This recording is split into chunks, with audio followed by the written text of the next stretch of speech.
All right.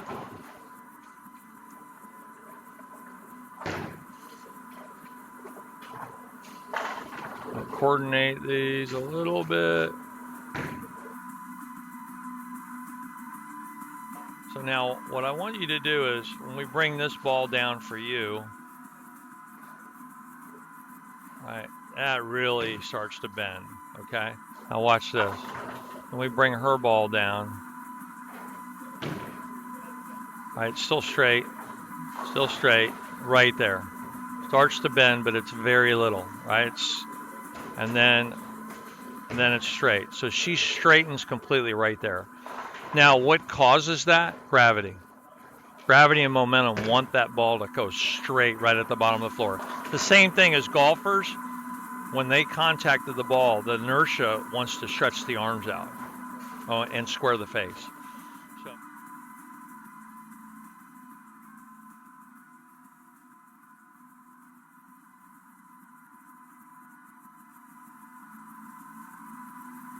All right, John, check it out.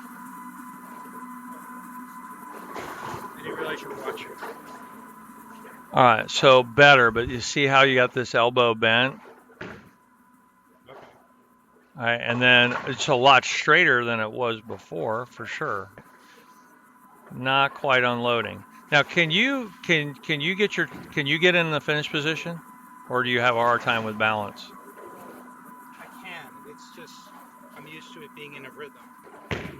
And notice when you do slide, your weight transfer gets a lot quicker to the front leg. See that? I can get lower than that too, much lower. That's okay. I don't need you to get lower. I need you to bend more I need you to do this more. Right, but the slide is perfect. I mean, that is, look how much slide you got. That is big flat spot, left foot leading the way. That's great. Now that you realize it, you got to figure out a way without the ball first to do. Well, no, throw it back here. Throw it back here. Yeah, no, the basic motion is there. You go there, you're going to hang on to it. Well, yes, but it's timing on when do I start this rotation?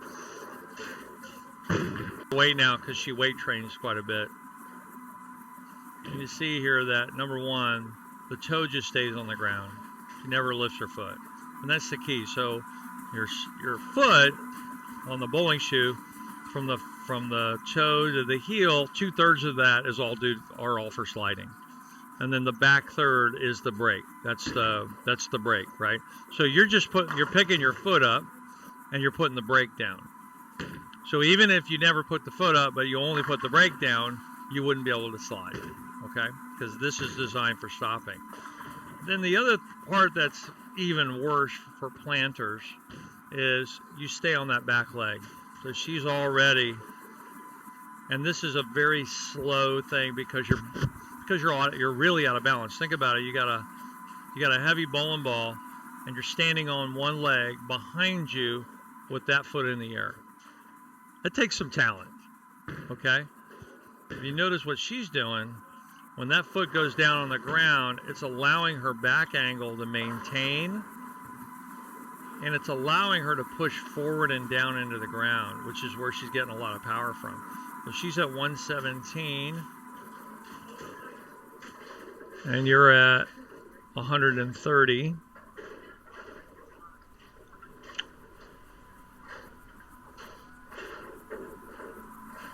All right.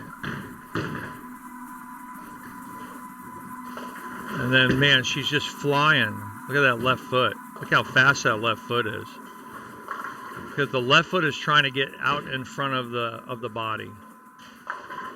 So now when the ball is about what, a foot in front of above the right knee.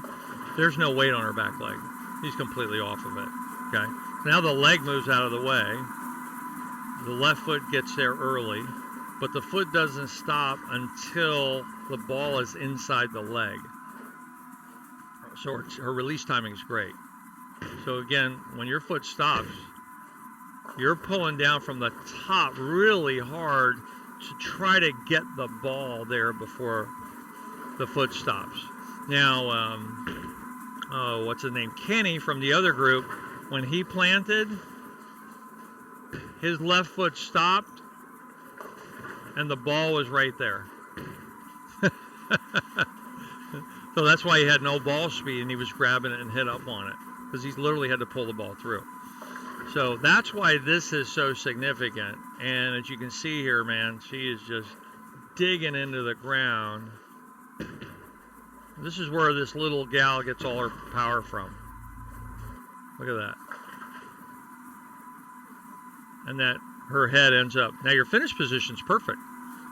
It's just late in terms of you getting to that position because of the plant.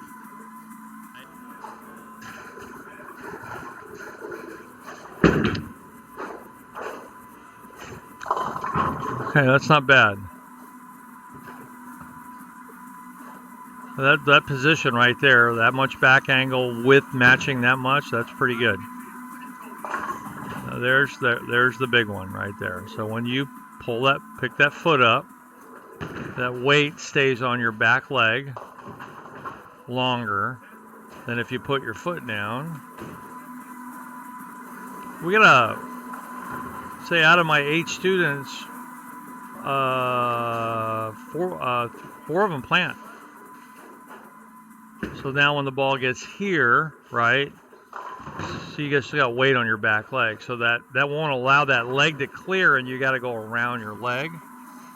And then when you bend your elbow this much, right, because you do kind of the same thing that Tim does. Tim does the same thing. He just overloads his elbow. That takes away wrist. It literally takes away speed and power. Okay. Now, when they get to there, this elbow never straightens. All right. So at some point, when you bend your elbow for rev rate, this has got to bend. All right. So what I would recommend is number 1, sliding for sure, and number 2, that's perfect. Let this come down longer and then slightly bend your elbow, and you're going to have more speed and more rev rate because you just overdo it. Okay. Now I'm going to show you a model that kind of does what I'm asking. All right. We're in here talking about practice. I mean, listen, we're talking about practice. Not a game, not a game, not a game. We're talking about practice.